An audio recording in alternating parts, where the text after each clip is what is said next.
I do feel like they're going to get a better look at a lot of our second, third, and fourth string guys this week because we had a point to prove with our offense, I think, a little bit this past week where points been made. Now it's going to be more about let's get some reps for the younger guys. Let's build up some confidence on the back end. I don't know. According to Matt Rhule, the point is yet to be made. Well, if they show up to play us this week, the point has not been made. So again, it goes back to the conversation we were having earlier. What BJ said is the fan response, and I agree with him. What you just said is the coach response and the message he will be sending, and I agree with you. 45, 40, 35, 40, he's gonna go! It's time people feel us! Big Red Junkies. Day by day, he gets better and better! He gets better and better! If we die, we die! Man, put a child in that, put him in the aisle. Bring that trophy back to Lincoln! welcome into another episode of the Big Red Junkies. I am BJ, this is Matt, and this is Jed. We are going to give you our quick breakdown of what went down against Akron. Oh, what went down? Extremely lopsided. And get into our predictions and preview for Houston Christian. The Huskies. The Huskies. They have at least a football team. A football team. They have at least a mascot that makes sense to at least hear about. I still didn't figure out what a zip was because they never scored. It's a kangaroo. Yeah, it's a kangaroo. Oh, yeah. Those are from Ohio. And I had to look. Actually, they do have kangaroos in Akron, Ohio. Well, it's a zoo. No, they've escaped from captivity. Oh, my they have God. Kangaroos in Akron, Really? Ohio. Okay. At least that's what I read, but I tried to also figure out what a zip was. I feel like that's just a story they made up So if to try and make their So mascot if an make alligator escapes from Henry Dorley, does that mean Nebraska has alligators? Yeah, I think so. Okay. LeBron James can jump pretty high, so it might be true. I don't even know what that means. He's from Akron, Ohio. Oh, okay. sense. I have no idea where you're going there. We're going off the rails quick on this one. Whoa! Let's get into it. This is what happens when you recap a 68 Yes. to nothing ass whooping. Jesus Christ. There's going to be a lot of talk about not the game. I almost 'cause there feel wasn't a bad game. about recapping it. Yeah. But something that I did take that was massive from that was a 40-minute press conference by Matt Rhule today where he talked a lot about some things that we haven't heard Matt Rhule talk about when it comes to being the aggressor, when it comes to being aggressive and taking things offensively and personally, and holy shit. Yeah, he's talked a lot about mentality. Yeah. But now he's kind of given us an example of what he means. We titled a show in the first season about, it was something about Grandpa Rhule wraps us in a big hug or something like that. I think that guy is long gone. Maybe that was part of the 45-ish pounds that he's lost or something like that, but that dude is gone, and this ferocious heart of a lion warrior mentality, Matt Rhule, is And maybe here. this is part of the year 3 mentality that he starts to really kick into. He starts out like soft and fluffy and nice, and then he's like, cool, I'm shedding this weight. I'm going to beat these motherfuckers up. Guys, I'm your friend. And I'm not really sure. Maybe he is still the same guy, but when you get close to game time, holy shit. I'm your friend. I'm gonna comb your hair, and then I'm gonna donkey punch the fuck out of Yeah. you. Yeah. And everyone around you, just in case you were not paying attention. And I'm okay with it. Yeah. In his press conference today, one of the biggest things that he talked about was how he had, and I think it took a lot of people by surprise, but he lit the team up at halftime. Mm-hmm. And at the time when he said it, because I was watching live, at the time when he said it, I kind of took it as, like, okay, every coach says that, you know, whatever. I'm sure it was soft-footed. No. And there's a little leaked footage that came out this evening about it, and I just want to play it for you guys. You guys said neither one of you have heard this yet. No. Jed, you heard the press conference, and you played it for Matt just a minute ago. But I want you guys to all hear and see the reaction here as this thing unfolds. I don't like them freaking moving the ball. They're dropping back at the end of the half. Like, we're on the sidelines, me and John are saying, they'll take a knee here. They'll run the ball. They don't fear you. They don't respect you enough yet. And if that sounds like coach speak, then you have the wrong brain. They're dropping back against our starting defense. They're cutting our own line at the end of the half. All you young guys, just go back there and chill. I want my opportunity. Some of you guys will get an opportunity right now. I told you I don't care what the score is. I told you I care what the tape looks like. Did I trip when the ball was fumbled? No, I don't care what happens in the game. I want to see what the next play is. You have one half. Defense, You have one half. If they try to drop back and throw it, and that quarterback's not on the ground, I want new guys in there rushing. I want them hit. I want them never to say our name again. Aggressive. So am I supposed to sit here and like continue? I kind of want to run through a wall right now. Yeah, no shit. That's why when I said I that, want I to was jump like, through that window right there and Jesus. just run around the house. That's why I said I was like I wanted to get your guys' live reaction to it, and I know you piecemealed some things together, but that was not the same. Even if we die, we die. That was you're disrespecting me by not respecting yourself enough to allow them to be disrespectful to you. That was more if they don't die, we die. Yes. Yeah. Or if they don't die, I will kill you and you will die. I will find someone else that will kill them. Yes. Yes. That was. I ain't upset about a single thing he said. Nope. Good for that. I'm good. No. And like I said, just a very, very different rule. I know what I'm listening to when I go to bed tonight. All right. Skip forward. All I need is a box of tissues and some Matt forward. Rhule. I almost got mad on a spit take. my there it is. There it is, Oh folks. man. Anybody I work with, I apologize. If they don't know by now, I mean, why are they still listening? Is this your first day? All right. Guys, we covered a spread and covered the over by ourselves exactly as I called it. One of my We biggest didn't just takeaways. cover that spread. We almost doubled it. Yeah. One of my biggest things about this game is this is a message as the old guy in the room to all of the younger people, specifically like a Matt, his age. I don't know how much you remember from the good old days, all that stuff, but that game and that performance is what your crazy uncle, your dad, your grandpa used to tell you about what Nebraska used to look like. I'm not trying to say that Nebraska is, this team is what they were in the 90s or anything else like that. That's not where I'm going with this. But just the conversation of what us older people that lived through the good days used to say, that this is what we looked like against inferior opponents. And none of the younger fans got to see any of that. They're just like, yeah, cool, you're a weirdo, and sure, tell us more stories about how you walked uphill both ways to school in the snow, barefoot, and all that stuff. This is exactly what it used to look like. And it was very, very satisfying to see it again. I don't care how bad Akron is. That was the performance that old school Husker fans were used to seeing back in the day. You said this a million times. You can only play the teams that are on your schedule. Yep.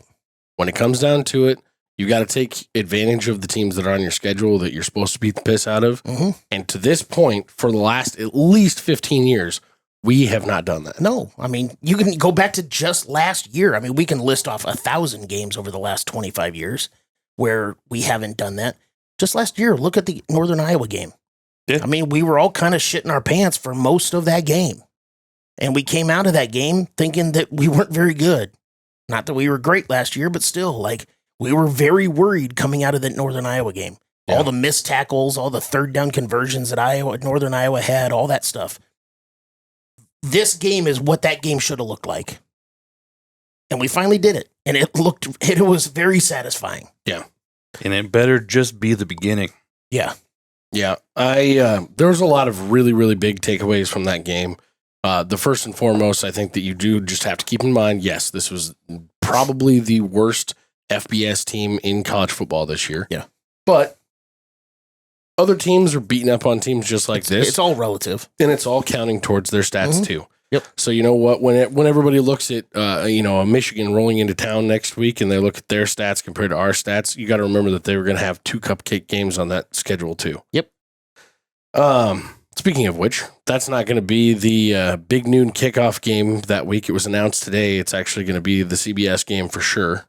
We don't have game day coming to town for that one now either because Michigan shit the bed and lost to Oklahoma. I thought earlier in the summer it had already been listed as a CBS 2:30 game. I think it was already listed as the 2:30 game, but there's still talk about it being flexed to be the big noon game. Oh, sure. From everything I understand. That's fine. I don't know. It was officially announced today that it is going to be on CBS at 2:30. Okay. But I mean, outside of that, one of the biggest takeaways I think you get from it is just Dylan Raiola continue to climb the leaderboard when it comes to accolades, things like that. I mean, the guy's averaged basically right at 78.5% passing through his first 2 games. It's fantastic. He's 5th in the country. 5th in the country. In completion percentage. We are in total passing offense. We are actually ranked 6th nationally with 368.5 per game right now. Total offense, we come in at 15th. By the way, on the passing side of things, that's 2nd in the Big Ten, paired with the rushing offense that, even though it's looked pretty good through the first 2 games, it's not really stacking up nationally or in the Big Ten. We're ranked 10th in the Big Ten and 65th nationally with only 172 yards a game. But that's good, like I said, for a combined total of 15th nationally. And from a scoring offensive perspective, keeping in mind that we only scored 20 points in our first game, or 20 or 21 in the first game, and we're 22nd nationally at 44 points average. Yeah. That's how you get there. Mm-hmm. We haven't done that before, so that's why we haven't been able to see those things for a very long time. One of our preseason prop bet questions was, can we average 30 points a game? Right now, we're looking pretty damn good. Well, how you get there is you stack up you points. stack those points up in the first few games. You know, a couple of days ago and this upcoming week, you stack points going that far. And hopefully against Michigan. That'd be... It shows, it shows on the defensive side of the ball as well that they've been going up to against such a strong passing attack, because they were going to outdo the offense and actually come in 5th nationally still through 2 games, 2nd in the Big Ten for total pass defense. The rushing defense, on the other hand, is still ranked 94th, giving up 157.5 per game. That's tough. Total scoring defense, though, we come in at 14th, and total defense overall 22nd. Yes, please. I'll take most of that. More? As we discussed last week, I mean, we had some questions about our rush defense that we can get into a bit, later in the show. Yeah. Everything else sounds like it's right where it should be. And I mean, if you're going to say that, I still kind of have some questions about our rush defense, because we still 1,000%. We still gave up 6 10+ rushing yards or rushing plays against Akron. Yeah. So still not great. It's a little leaky, but if you're going to get a good game, it's going to be against Akron. Yeah, that's kind of a nitpicking situation. I don't know. Here's 2 stats, though, that I want to hit you with that I think stand out above probably everything so far. Nationally, we are ranked 8th in third down offense, 2nd in the Big Ten, at 64.3% conversion rate on third downs. Third down defense, however, we are ranked 10th in the country, only allowing 16.7%. Good enough for 2nd again in the Big Ten. Apparently, Ohio State's just beating the piss out of everybody in all these categories. I don't know if it's Ohio State for sure. It might have been Penn State there. But Minnesota's ahead of us at 14.2. Okay. I'm not looking at the rankings. I'm just looking at our stats. I am. That's why. Like I said, this was a but big. But again, like what you said, everybody else has played a garbage team too. Yeah. Minnesota just got done playing a garbage team. Yeah. So, and they throttled the shit out of them. So, yes, we're not trying to say that what Nebraska did against Akron makes us the best team in the country, but it's all relative, because other teams are playing teams like this too. One last weird stat that I have for you that I think is kind of cool, but is just kind of speaks to the level of quarterback play that we've had here over the last, really in this case, 40 years. Raiola actually, he completed his first 9 passes in this game after completing his last 11 passes against Cincinnati to make him run for 20 straight. That is the first time that's happened since somebody went 15 straight in 1974. Dave Hum against Kansas. That's a wild stat. Yeah. Like, to think about that many consecutive completions. Pretty cool. And the other thing is, like, nobody talked about how he completed the last 11 or 9 or whichever one it was. Was it 9 in the Cincinnati game, the last 9, or was it the 11? It was 11 in the end of the Cincinnati game. Okay. Nobody talked about how he completed his last 11 passes. Yeah. I know we talked about that last drive that we had in the fourth quarter where he went 5 for 5, but I wasn't even thinking about what he had done, in the drive previous to that. I didn't even realize he finished that game 11 for 11. That's crazy. Tell you what, though, we expected to see him potentially in some record books at Nebraska. He's already there. Yeah. So, yeah. Doesn't feel too bad for sophomore year. Ladder. He's already ranked 10th all time for passing yards in school history. That's insane. through 15 games. Yeah, 15 games. Outside of that, I don't have any other crazy stats. I think one of the coolest moments, and it's going to be one of the coolest moments I think of the year, probably is that rollout right with amazing defensive coverage all over Dane Key, and Dane Key just with the fingertip grab of that ball rolling out the end of the end zone. That was he had kind of a quiet game up until that point, and then all of a sudden he's like, "Hey, remember? I'm here, and I can do crazy cool shit." You're talking about Dane Key, right? Yeah. To me, the catch was amazing, but the pass was just like it's an NFL throw. Exactly. That's one of those clips that's getting saved for his NFL scouts videos. Yep. That's a Mahomes throw. That's an anything elite level throw. Yep. But not to be outdone by Mahomes, he did get his number one tight end to go out and get engaged right after the game, just to catch up with. Yeah, he's just catch up with Travis Kelce and keep this whole. I'm starting to wonder if that was even a real engagement, guys. It's too good. The only thing that I'm really scared about is I don't know that Nebraska's allowed to, compare that to, because did you see that whole hubbub about that post that Nebraska put out with Photoshop? Did you see what all the Swifties freaked the fuck out? Not all the Swifties, just one really loud one. I don't know about him because I don't pay attention to anything that dickbag says. Dave Portnoy shit in his diaper, dude. It was something else. He's all for show, and he's putting it all on so that That's why I don't like him. Well, he's putting it all on so that he can come to Lincoln and have a big show about it. Cool. I thought it was pretty funny, one way or the other. I thought it was pretty funny, but the thing that I'm just like slightly worried about with the whole Mahomes comparisons is I really don't want Dylan to try and bring his actual passing average back down to where Mahomes is, because he's not living up to the bill when it comes to the comparison department here. He went 24 for 39, only threw for 258, man. Like one touchdown. Like, let's get it together. You can't aspire to be this guy anymore. You've eclipsed Patrick Mahomes there, Dylan. Let's go. Time to get a new haircut and a new beard. That's all I got. How do we do on the question? As much as I want to say something, weird plug at the end. I want to keep going with the Chiefs hate. It's cool. Well, let's just burn through these results of the questions. Akron passing yards 99.5. They had 62. Timeout. That is one thing that Iowa has done better than us again. I know that we're doing really well. We've only allowed 130 total yards of passing through our first two games.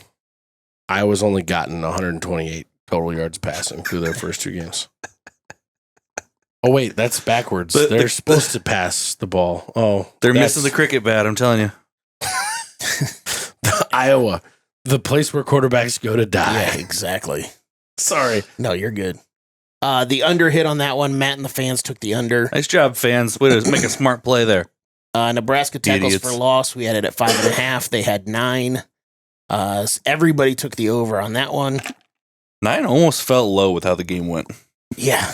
With the fact that we only got one sack, though, that over are the 40 or over 30, over 20 sacks? 40 sacks, 20 takeaways. We're not getting there. Does a safety count really catch up this week? Does a safety count towards tackle for loss? Yes. Yeah, because it was a loss of yards. Wait, but you can snap it out That's the back. kind of what it and a gain of That's what I thought I was keeping track. I know I'd had a few beers, and I might have lost track of the number in there. By the somewhere. way, a fumble that goes backwards from the line of scrimmage is also considered a tackle for a loss. Thanks. I just thought there was more. Yep, that's all. Nope. Emmett Johnson yards per carry 5.2. He definitely hit that because he was at 10. Yeah. I was the only dumb fuck that took the under on that one. You took it out of protest. I kind of just did because I didn't know how much he was going to play and if he was going to hit one. Just kind of hit a couple real good ones. He hit a lot. Punts by Nebraska inside the 10-yard line, 0.5. We had 0 because we didn't punt. BJ, you were the only one to take the under on that one. Everybody else took the over. Dylan Raiola, average depth of throw. That was one of those topics of conversation coming into the game where... Also his just yards per completion. Well, I didn't look at that. This was just how far is the throw going. Yeah. But everybody's like, oh my God, this offense is not going to succeed if you don't throw the ball downfield. Because we didn't really throw the ball downfield against Cincinnati. Well, I mean, that's what happens when they play the defense that they do. It was 8.8. So it was just under. Matt, myself, and the fans took the under. The fans took the under at 51%. So it was just very, very I'm going to close. go ahead and say this, that I thought that was average yards per pass. But I asked the question, depth. average depth of throw. No, I get it. I'm saying what I thought. Details matter. Yep. Because his average yards per pass attempt was 11.7. Okay. It's easy to say that now that you got the question wrong. I'm just saying. I'm just saying, guys. Really makes up for guessing right on not punting the ball. Yeah. Who will have more tackles between these four guys? Deshaun Singleton, Williams Winery, Andrew Marshall, or Javin Wright. Wright had 2 tackles. Winery had 1. Singleton led that group of 4 with 3. Myself and the fans took Singleton. It was spread out like crazy. It was. Yeah, the leading tackler had 4. But we also had 20-something players get a tackle. So that's kind of what's going to happen. Yeah. They also didn't snap the ball that many times. Yeah. Who will have more receiving yards between these 4 players? Hunter, Key, Lindenmeyer, or Barney? For a long time, I thought it was going to end up being Hunter because he, ended up with 82 yards. When he started off getting all the passes. Yeah, but then Barney turned it on. I was the only one that took Barney. The fans took Key. You guys took Hunter. BJ took Hunter. Matt, you took Key. So I got that one by myself. The last one was what will be higher, third down conversion percentage or Akron passing completion percentage. Nebraska converted 80% of their third downs. Akron only completed 39.1% of their passes. Everybody took Nebraska. BJ, again, you went 4-4. Matt and I, again, went 5-3. The fans went 6-2, though. Nice job. Good work. They dominated. Good work. Makes up for last week. Or last year. Two other guys I wanted to shout out that put their predictions in the YouTube comments. Wyatt Wagner went 4-4, and Scott Girton went 6-2 also. So he did a really good job. Scott flipped the script. I was going to say, he went 2-6 last week. Good work, Yeah. Scott. So he's right at 500. Yep. You were at the right amount of alcohol when you watched the show. Good job. One other shout out that we'll throw out lastly is Cade Pietzak, the leading tackler for the game. True freshman. Petchak, however the hell you pronounce it. Sorry. If you are watching, we get to Tab and I met his grandparents. They were sitting nice. two rows in front of Danny at the game. Nice. Yeah, that safety, what a hell of a moment. Yeah, what a way to yeah. start your career. Oh, yeah. Now you got a lot to live up for, guy. Yeah. It's only up from here. I expect 1 a game. Anything else on that game, guys? Or we're going to wrap that one into the books? I'm good. Awesome. Let's take a quick break and hear from our title sponsor, the Trax Lounge. Do you like chicken? Do you like the world's best chicken? I happen to love chicken, and I'm here to tell you, Trax Lounge in Omaha has the world's best chicken, and that's a scientific fact. Actually, ever since 1965, Trax has been proudly serving the world's best chicken right here in Omaha at their original location just north of Center on 1506 South 60th Street. But honestly, their chicken is so good, they've officially flown the coop and opened a second brand new location out in West Omaha on 18111 Hugh Street. Do you like your taste buds? You want to treat them right? Get over to Trax today and get some of the world's best chicken. And if you really like your taste buds, get the hot buffalo mixed with garlic parm.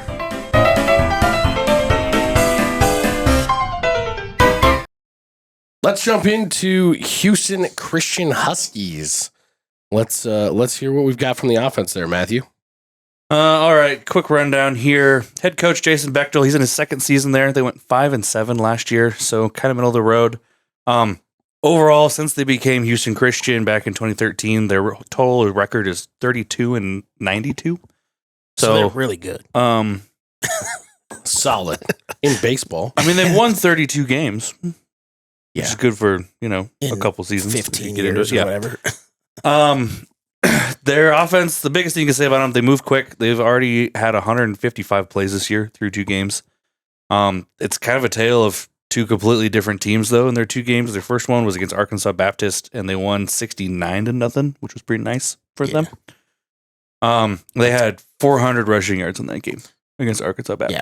Yeah, Arkansas State's a NAIA team, which is basically a all-star high school team. Yeah. A, So a low-level all-star high school team. Like they probably don't have scholarships to play. Nope, they probably, don't. yeah. So you get new uniforms every time the school changes its name. yeah. So one of those. Other side of the coin, they played Eastern Kentucky. They lost 20-10. Big thing in that one, they fumbled the ball 5 times and lost 4 of them. Yeah. On top of that, I mean, they have 7 fumbles on the year and have lost 5 overall. They've thrown an interception. They don't protect the ball very well. Quarterback, Jake Weir, he's their 5th-year senior. He transferred in from Mississippi State. 301 passing yards on the season, about 50%, 2 touchdowns. Longest completion was only 25 yards so far, which if you beat a team by 70 points, that's a little shocking. Well, they ran for 400 They yards. ran for 400 yards. So, and he does not have any positive yards in rushing. So he's There's nothing positive about this. he's not a runner. So we have a chance at some sackage this week. Sackage. You gotta love some good sackage. They have 2 running backs. Their big one that had a big day the first year was Zyshawn Edwards. He's a redshirt freshman. He's a little guy. He's a little fella. He's only 5'9", 175 pounds. So he's about the size of one leg on our defensive line, but he can run a little bit. The receivers, not much to say about him. Average height, average stats for a team like you're expecting. The offensive line, not very good. They've allowed 7 sacks already on the season. They're big and portly, but they're not that good. Yeah, Holy buckets. for a defense like ours, it's gonna be a good day. I think. They average 6'4", 310, but they've allowed 12 tackles for loss in 2 games, and they're not that athletic. I know Rhule said today in the press conference that they got a really good offensive line. Well, you're saying that because they ran for 400 yards against a high school team. That's cool. The other thing that I think is interesting about this, just because math, like I'm like, I need to go look at this game real fast. That game against Arkansas Baptist, their average starting field position was like the plus 45. Oh wow! Every single start, they started every single drive on at least their 40, and then they started one drive on the 14. Well, and again, Matt said, it was a tale of 2 different games between Arkansas Baptist and Eastern Kentucky. Yeah. In the Eastern Kentucky game, they lost by 10 points. They gave up 20 points to Eastern Kentucky.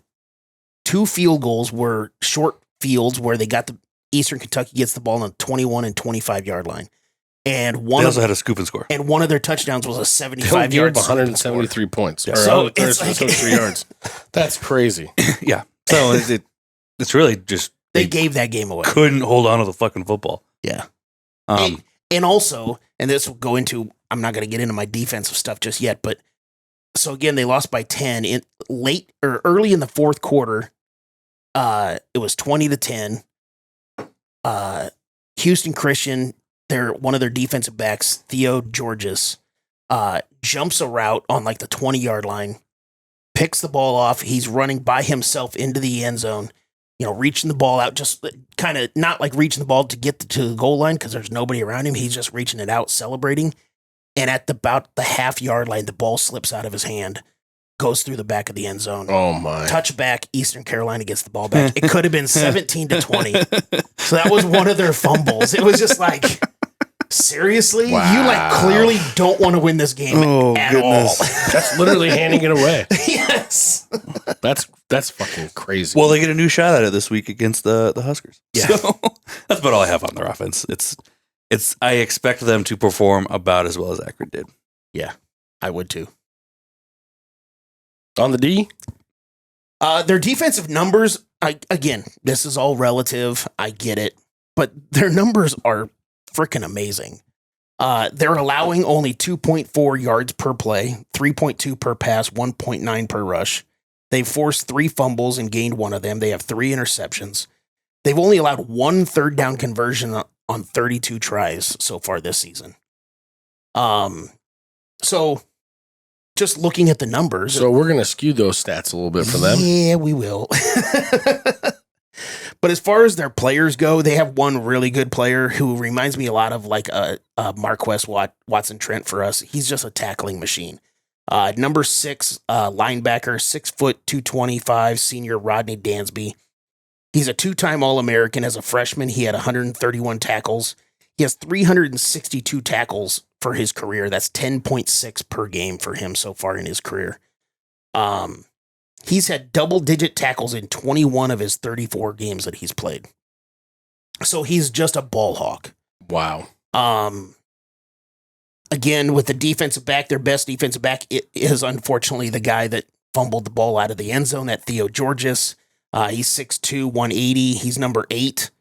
And then on the defensive line, they've got a guy, Ravante Blow, 6'3", 245, which is a kind of a smaller guy for a defensive end. He's number 88. He's got the only 2 sacks on the team. So he's going to get thrown around a little bit this week. he should be, but I really kind of want to see how that Rodney Dansby, the number 6 linebacker, does against Nebraska, because he was pretty. I watched most of that Eastern Kentucky game, and he was kind of fun to watch. So the only other 2 things there will be also, as far as their defense goes, there's a familiar name as a linebacker. He's a starting linebacker. His name is Trent Zappi. Bailey Zappi's brother? It is Bailey Zappi's brother. Wow, is he as small as Bailey? No. Well, I guess I didn't look at his size. Bailey's a little guy. But Bailey started his career at Houston Christian, Houston Baptist. It was Okay. Baptist at the time, before he transferred to Western Kentucky and put up the numbers that he did there to get himself drafted.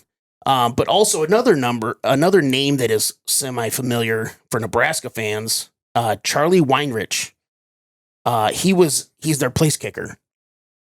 He was actually on Nebraska's roster in 2022. Scott Frost last year. He was our number 2 kicker behind Timmy Bleekrode. Oh. So he redshirted that year. He didn't do anything for us. So far for... Neither did Scott Frost. It's okay. Yeah, oh shit. So far this year for Houston Christian, he's only 1 of 2 on the season, missing a 34-yarder and making a 23-yarder.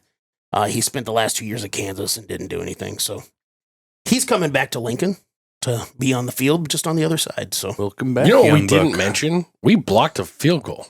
Yeah. We blocked a field goal. It's because it's really exciting, and there were so many exciting things that happened in that game. I forgot about it. Yeah, they blocked a field goal right before they got their asses ripped walking in the... yeah. They blocked a field goal to keep it from them actually getting on the board. No, that sounds like it's all good stuff. There's nothing, literally nothing moving the needle for me any direction here. I feel bad for these guys having to come in and play like this. I do feel like they're going to get a better look at a lot of our second, third, and fourth string guys this week, because we had a point to prove with our offense, I think, a little bit this past week, where points been made. Now it's going to be more about, let's get some reps for the younger guys. Let's build up some confidence on the back end. I don't know. According to Matt Rhule, the point is yet to be made. Well, if they show up to play us this week, the point has not been made. So again, it goes back to the conversation we were having earlier. What BJ said is the fan response, and I agree with him. What you just said is the coach response, and the message he will be sending, and I agree with you. That's how it goes. Yeah. Gonna be interesting to look at one way or the other. Do you have any interesting facts on them, or are they not interesting? No, they're not interesting. God, no. They used to be Baptist, now they're just Christian. My interesting fact is their place kicker sat the bench for us 3 years ago. That's Okay. Welcome home. Welcome back. There we go. Yeah. Let's jump into the fantasy scoring for last week. Do we have to? Yeah, I think we do. We're doing that now. Jed's lost out 2 in a row now. That's right. So have you. I don't. We've all maintained our race. That's what we've done. At least BJ and you are competitive. Yeah. Because, Very different landscape of players doing well this week. I will say that. Highest performer, Luke Lindenmeyer. I mean, it works out. He almost got to 90 points on his Supposed they gave him an extra couple engagement points day. for his engagement. no. Yeah, I don't know. Is that a thing? It's That's one extra catch. I'd give him less points for tell you what. It's his first. I'm It a was his little first bitter, I'm touchdown sorry. for the team. He scored for the team. He scored personally. He's a scoring machine. Yeah. So he did really good. Dylan Raiola finally got up there. He was just under 86 points. Ja'Cory Monster Barney had a good performance. day. You get a couple names in here of players you don't expect to see all that much. Yeah. Justin Brett, Jameer Khan. So they had enough. Jameer Khan came in with when Hartzog went down a little bit. He played really well. Yeah, no, they both had good games, and they had enough to actually qualify too. Yeah. So, you kind of go down the list. Marquez Trent down there with high 70s, driving right. So I loved Quinn Clark getting that touchdown and scoring the way he did. Again, being the old guy in the room, I loved watching his dad play. You know what he reminded me of when he was running? He reminded me of watching Adrian. I always used to talk about how Adrian Martinez had this like gazelle like flow to the way he ran. It very natural. Did not look like he was running fast, but he was moving faster than everyone else around him. Yeah, that happens when you're 6'8" pretty easily. That was the look that he had, and when he did his little like step over hurdle of that dude that was right in front of him trying to ankle tackle him, it looked like anyone else. If you were like a 5'11" wide receiver, that would have looked like a big move. To him, it was like, no, I picked up my toe. It was fine. Did you ever hear the story of, I think you guys did, but whether or not you remember is a different conversation, the story of when they offered Quinn Clark the scholarship on his visit here? Oh. So his dad has since passed a handful of years ago. Yeah. When he came on his visit, they took him around the facility, obviously. Then they went out on the field and they went into one of the end zones and they were talking about how his dad spent a lot of time in one of these end zones. And that's where they offered him the scholarship. That's pretty cool. I'm like, God damn. Like, hit you right in the feels. Who's cutting onions, man? Like, yeah. I mean, it's an aggressive sales tactic. I'll give you that. Yeah. I mean, that's why when he scored, he put up a 3-2 up to the sky. All makes sense. Yeah. So very, very cool. A lot of players got some good playing time, obviously. Yep. BJU scored 359.7 points. I ended up with 367.5, and Jed was... That's enough. We don't need to keep going. He broke into 300 this week with 302. Hey, at least all of my guys qualified. All you guys qualified. That's true. That is a big deal. It was funny. All of the moving around and shuffling that we did last week did not help either of you guys. Nope. And actually saved me and got me back in the first place. Because before I had changed them around, I put the stats in, and BJ was technically winning. So I still would have lost either way. I appreciate all the moving around we did. Yeah. With that said, anybody you guys want to change in and out this week? Oh crap! I forgot to look at. I'll read yours off. Dylan Rilo was your best player. Ja'Cory Barney was right behind him, and then you had three guys in the low to mid 60s: Rocco Spindler, Desan Mercola, and Deshaun Singleton. Marquez Watson Trent, who you benched last week, was right up there, 78.2. I don't know if you want to put him back in. He did only have 17 total snaps. And Mekhi Nelson also did pretty good with 72. So that's one of the things that scares me about moving guys around right now, because I don't know how much these guys are going to play. Yeah, especially this week. It's kind of... But I'll tell you, it was a little difficult to look through the stat sheet because from week 1 to week 2, we played almost twice as many players. Yeah. So BJ, I'll let you go first, and then I'll read Jed his. No, you don't need to read them out loud. No, do you have any? You had a couple guys in the mid 60s you could pull up. I'm moving this guy up only because I know for a fact he's going to, for absolute certain, play enough plays. Okay. So I'm going to move Justin Evans in which means, actually, I don't know that I want to do that because that means I have to move another. Oh, no way. I got my flex. Let's take Andrew Marshall out. Yeah. And move Justin Evans. You pulled him up last week, and then he unfortunately did not do anything close to what he did last week. Nope. He had 74.6, and he dropped down into the 40s. Yeah. So I'm going to move Evans in because I feel like that's a guaranteed 60.5-ish points. Okay. And I think I'm just going to be good for there because I think Shavers will have a bounce back game. I'm not worried about that. So I agree. I think that middle linebacker spot is going to have a great game. That's why I'm going to put Marquez Watson Trent back in over. I think I got to take out Singleton. Whoa. Yeah. All right. I mean, here's my reasoning on that. He had one of the highest PFF grades in the country as middle linebacker, coming from a very similar style of play to what we're going to. That's true. You mean Watson Trent? That is. Yeah, that's what I'm talking about. Yep. I just think he's going to have a baller moment, and he has to because through the first 2 games he hasn't really done much. He's going to get more opportunity. I don't know if you guys have checked out the depth chart yet for this game, but the crazy amount of oars that were all over there has been reduced to 3 total. Mm-hmm. at left tackle, the one that is no shocker, I don't think, to anybody anymore, but is still somehow shocking to me after watching the game live and getting to see Elijah Pritchett right in front of me in the end zone a couple times. He is now listed officially third on the depth chart with no oars. It's Gunnar Gatula, Turner Corcoran, Elijah Pritchett. Whatever they're doing with him, the tough love thing, I felt like it looked like it was working on the field because when he came out, and he didn't get his opportunity to come out until late in the third quarter. We didn't see him prior to that at all. And when he came out, he was super high energy. The guy was fired up. I was able to see things that he was doing that weren't like probably things you were going to notice on TV because they're usually panned away or they're talking about something else.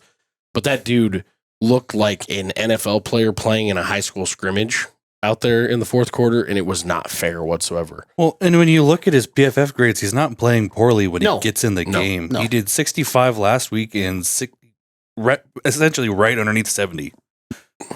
Whatever he's got going on, I just hope that this tough love through the first 3 weeks gets him through it because we need him for the Big Ten schedule that's coming up.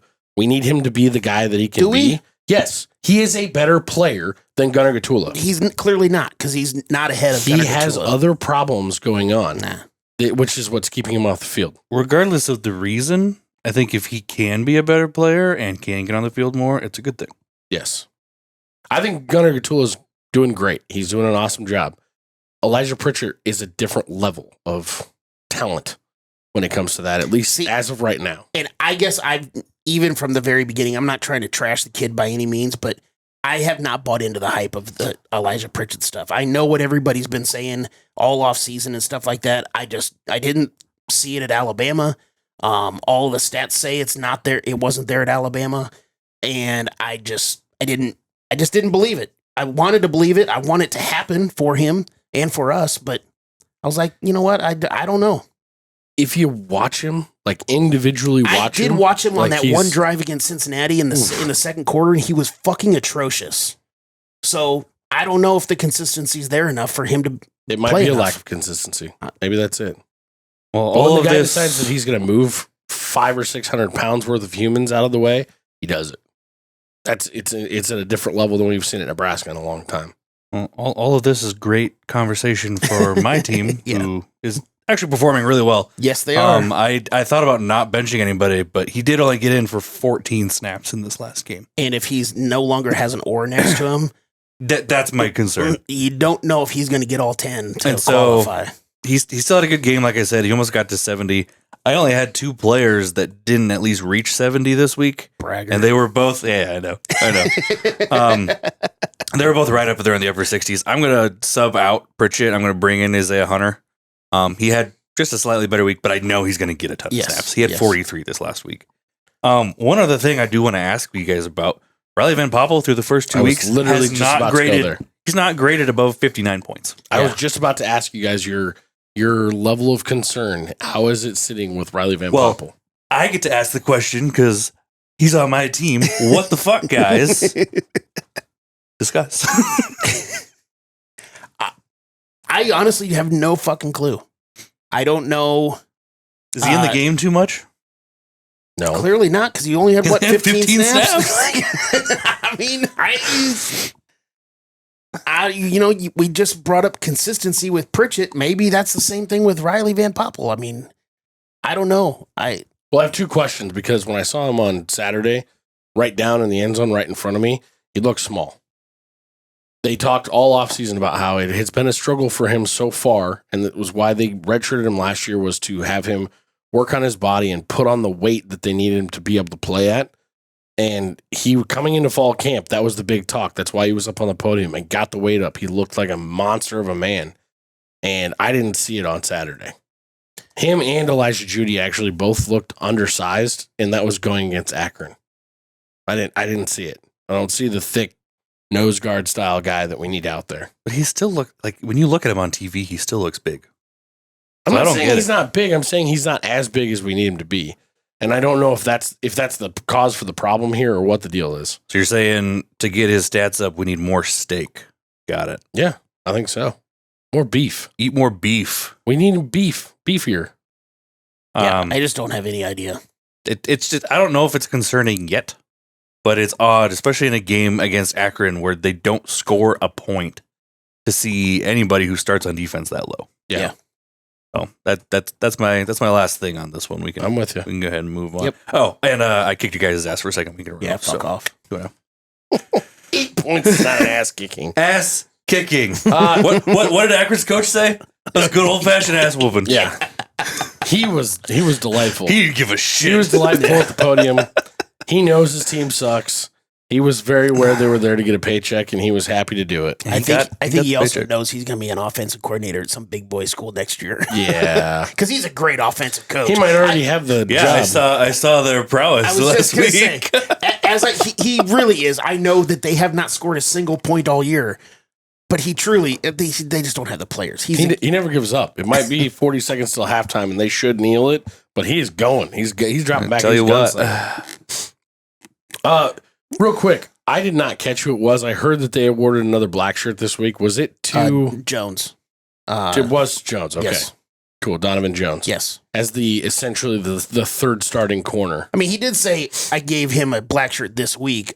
Does that mean it's just for that last week, or is that permanent? I don't think that's how that works. I I'm also pretty sure if you don't- get it, I you don't get really it. care, but No, Yeah. it's supposed to be for the starters. Like that's what they've talked about. And if you move out of the starting rotation, you're not starting.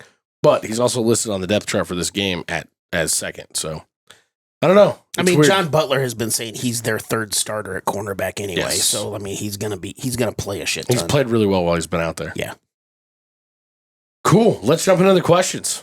All right, I'm gonna start with a rude, like kind of what you said. That one question last week was a little rude. I'm gonna start with a rude question and end with a rude question. All right. Let's bookend these bitches. What will be higher? Nebraska quarterbacks that throw a pass or third down conversions by Houston Christian? Whoa, like they're like smoking weed? Huh? You said what will be higher? That was a Nebraska lame dad quarterbacks. joke. Let's move on. Yeah, that was- Jesus. Come on. I ask what will be higher questions all the time, and that's the first time you've said that. So He's a little that's sleep why- It was deprived. funny. for you. Anyway, Nebraska quarterbacks that throw a pass or third down conversions by Houston Christian. Nebraska had 3 of the 4 quarterbacks that played throw a pass last week. Nebraska has only allowed 4 third down conversions all year. Houston Christian has converted 12 at 41%. I'm going to go with math here and say third down conversions by Houston Christian. I'm also going to go with math here because I think I was doing my math differently than BJ was and say passers by Nebraska. Yeah, because they already had 3. They had 3. They might They'll have probably 4. put 3 out there again. They'll probably have at least 3 Definitely, and maybe maybe. a 4th. We've only allowed 4 on the year? We've allowed 4 third down conversions all year. Yeah, Nebraska all day. That's a wild Yeah. That's insane. I'm taking Nebraska. And I guess technically there's a push option here because you could be 4 and 4, There is. but just putting that out there. Unless something weird happens, we're going to go ahead. Yeah, I kind of. There's a part of me that wants to do the push. It's just to have also the third down. it's an absurd question. It is. It's a wild question to hear, like, said out loud and take it seriously. Yeah. Fuck it, I'll go Because Nebraska. the answer should be the third down. The answer should definitely be the third downs. Unless you have 10 quarterbacks you intend to play. Yeah, Jesus. yeah. All right, yeah, I'm going Nebraska too. Why not? Question number 2: number of guys with at least 1 catch for Nebraska. We had 15 guys catch a pass last week. So let's just see if they match it, 15 and a half, or beat it, I guess I should say. Wow. Okay. Yeah, that's under I'm for also me. going under. That's Okay. a lot. Yeah, that was an incredible amount. It is. But I also think they're going to play a lot of fucking people again.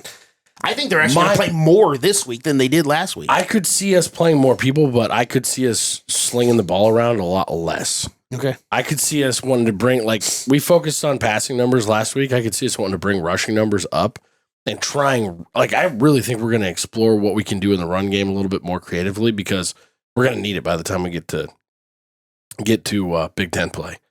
The fact that Mosey was on the field as much as he was, but never took a handoff, Well, he never even lined up as a running back. it was strange. Yeah. was strange for a guy who's listed on the depth chart. Yeah. He also looked electric as fuck with the football in his hand. I say let's wing it. Let's go over on this one. Okie dokie. Look, Jed's, they're pulling people out of the crowd to catch passes for Jed. I'm catching a pass. You're catching a pass. We all catch passes. Oprah's throwing out footballs. Question number 3, sacks by Nebraska's defense. This is where we need to pick it up as far as that getting to the 40. So 6.5 sacks by Nebraska's defense. Yeah, I already knew you were going to go over, even if I put this at 12. I took the last one as under, I think. At least we talked about it. This quarterback, though, has no wheels. We only have 2 on the year. Houston Christian has allowed 7 on the season. Yeah, this kid has no wheels. He's getting his lunch eaten. I'm going to go 8 plus times. Okay. Under. Prove it. We've not sacked the way I would like us to sack this year. I want more sack. We need to grab more sacks. I'm going with the over as well. Houston Christian yards per play on offense, 3.0. Nebraska allows 3.9. They allowed 2.97 versus Akron. Houston Christian on the season is 5.1. They were 3.3 against Eastern Kentucky. So 3 yards per play by Houston Christian. I think I'm going to go over, but just barely.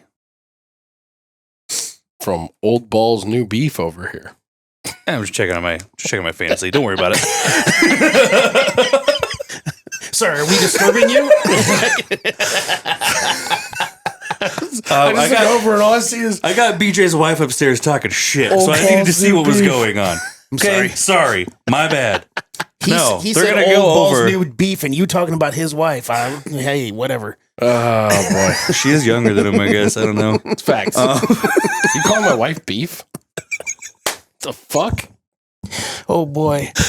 Let's go. This has gone way too off the rails. What was the question again? Matt and his beef over here. All right. Houston Christian yards per play on offense, 3.0 yards. Over. No reason. I'm just saying. I think they're going over. That's Three is really low. very small. If I'm going to go over on the sacks, I'm going to go under on the yards per offense. That's fine. Also, you got to remember they did run for 400 yards against Arkansas Yeah, a high school team. Arkansas Baptist State. Yeah, they're 5.1 on the season, but they were only 3.3 against Eastern Kentucky. So You're not going to talk me into it. I'm going over. I'm not trying to talk you into anything. I'm going over. Doing it. Question number 5. Forced missed tackles by Nebraska's offense. 15.5. Actually, I think I wanted to change this number. We can talk about it. Nebraska has forced 29 missed tackles on the season. They forced 21 against Akron. Wow. So I kind of think that number should be higher than 15.5.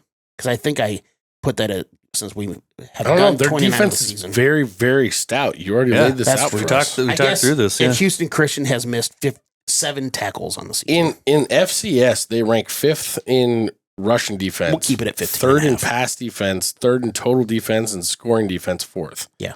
They got a good defense for FCS. They do. Not going to matter. Going over 15.5. Okay. Yeah, I don't usually like following BJ on these kind of questions, but I'm going over too. Okay. I would expect somewhere around the 20 mark. Yeah, I'm going to go with the over as well.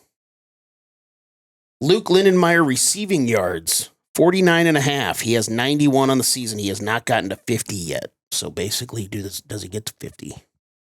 I'm going to say no. And the only reason is we're going to be subbing out our starters. I was going to say no for that exact same reason. God damn it. I don't like how this is shaping up. Sorry, dude. Yeah, I'm going to go under as well. I hate going I also think like he had all the big stuff planned for this last week. Like you can't tell me that it wasn't intentional to go out there and get Luke Lindenmeyer a touchdown pass. That was very intentional to try and make that. I think that anytime sort you of a score, night. it's intentional. Well, yeah. I was listening to Sports Nightly on the way here, and Jessica Cootie was saying, she's a sideline chick. Yeah. I didn't mean to detract from what you were saying. She was telling the story about the Luke Lindenmeyer thing. She was talking to Luke's parents, and apparently, of course, they knew that this was going to happen after the game, and the dad wanted to make sure that he had enough juice on his phone to be able to record it. So apparently, he went down into the concourse during the game to charge his phone and make sure, and it was when Luke scored his touchdown. Oh, no. So he missed watching the touchdown. Oh, man. What a because bummer. he was charging his phone. To be fair, he was probably a little more concerned about the after the fact. But Yeah.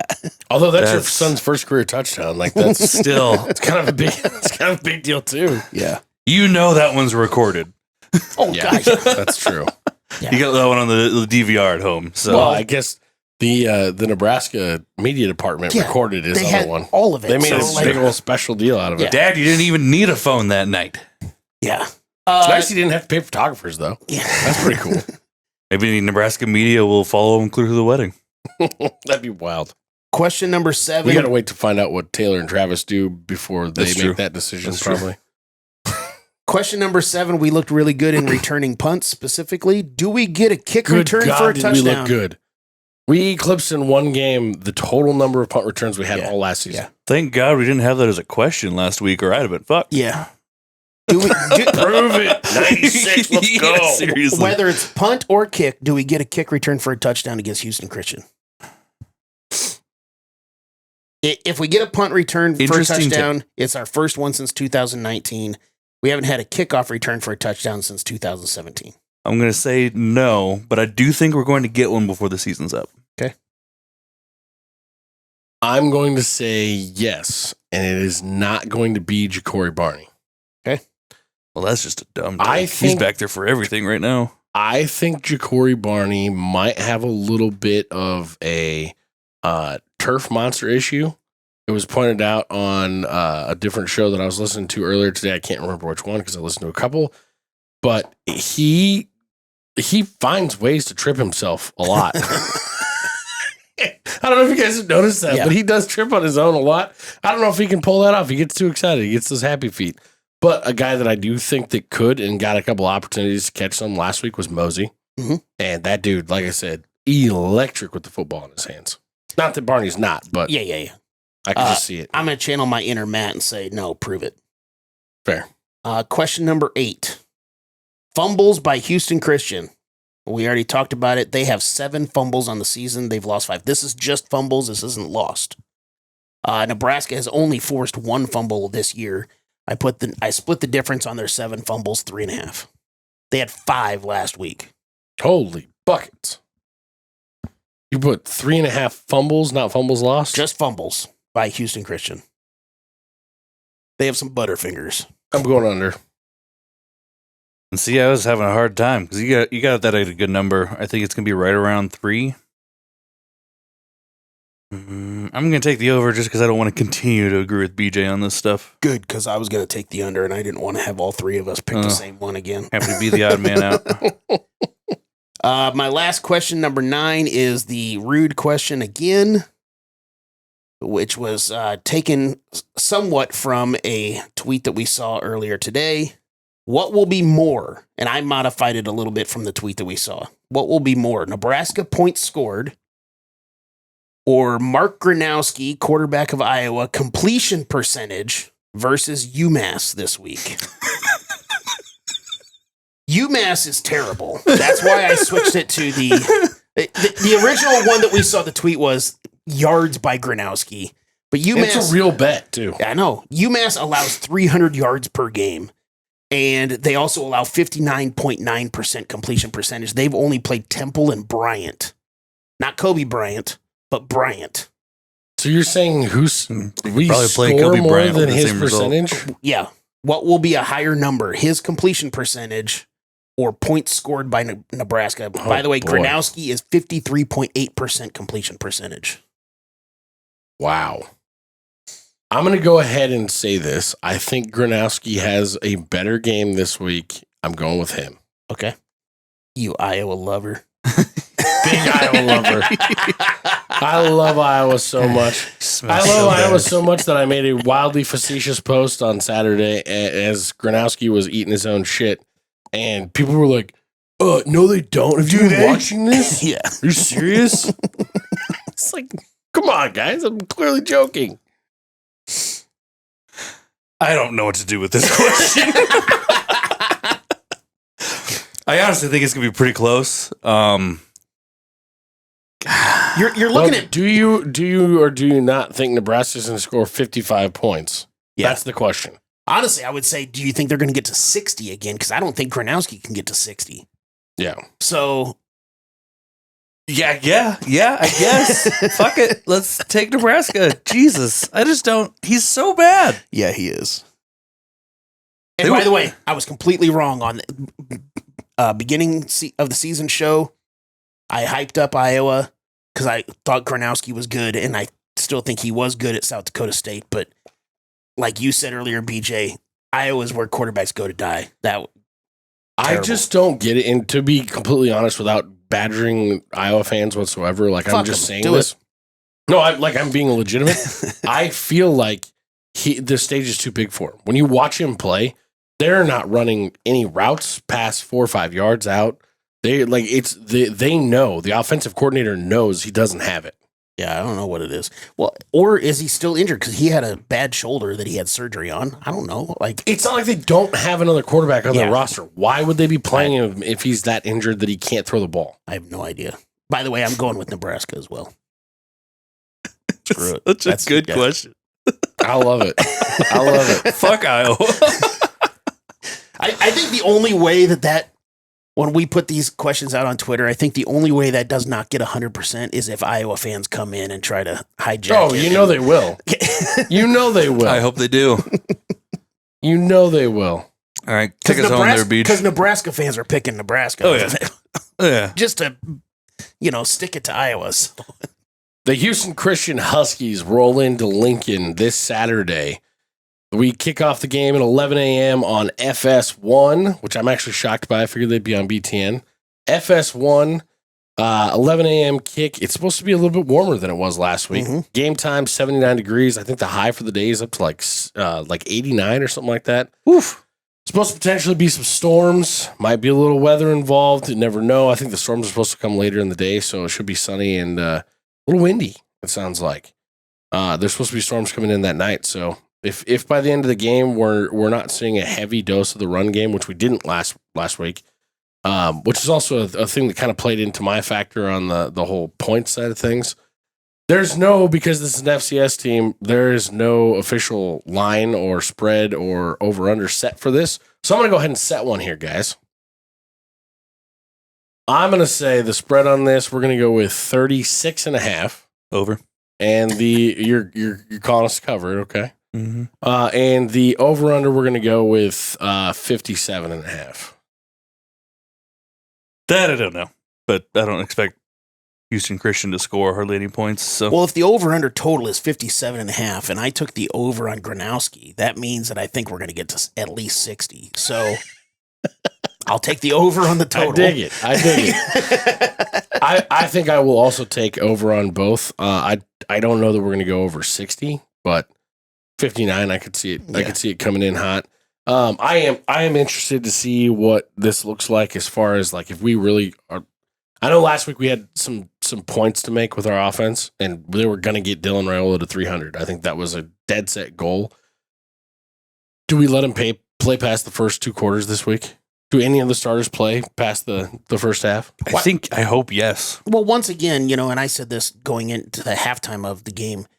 Again, what I talked about, how this is what your grandpa and your dad and your crazy uncle used to talk about what Nebraska used to be. They always played their starters for the first series of the third quarter, and then they all sat. Rhule brought that up today where he said, I wanted the starters out after the first series, but Dana was like, no, we're keeping them in for one more series. That probably goes to that killer instinct that they were talking about during the yelling match during halftime as well, where Dana's like, okay, you can yell at us, that's cool, but I'm going to show you what we can do, and we're going to keep, putting the foot on the throat, which is great. But I kind of think that this week is a different conversation where it'll be the first series of the third quarter, and then they're done. I hope that they go through the exact same thing as they did last week, because we still have Michigan coming in the week after that, and I want us to be primed and ready to fuck them up the same way Oklahoma did. Well-oiled machine. Especially watching Michigan play and how they kind of crumble when they get hit and how they aren't playing very tough right now. It doesn't seem. I don't think of Oklahoma as the super physical team, and they looked dominant on them. So I want us to come in feeling like we have the heaviest balls in the world and we're just, fucking their shit up. Especially So with that mentality, and I know Sharon Moore won't be coaching in that game, and not trying to get into the Michigan conversation, but that mentality of that quote that I read to you guys before we started, like, what's the quote? You are soft as fuck, What's man. that quote? Just for the I'd have to listeners find at it. home. Hold on, give me 2 seconds, and I'll get it right here. He said about running Bryce Underwood. We will at some point, just you run your quarterback, you better have two. I've always believed that. Even did that with JJ McCarthy. JJ wanted to run every game. I was like, no, you're going to get hit. You're going to get hurt. Yeah. Like, playing scared loses you football games. Jesus. And so I want to come in as hot and as fired up into that game as we can. Yeah. I'm with you. I think it's going to be a good one. Let us know what you guys think in the comments. Drop your score predictions. We love you. And this may be the most unbelievable night in Cornhusker football history.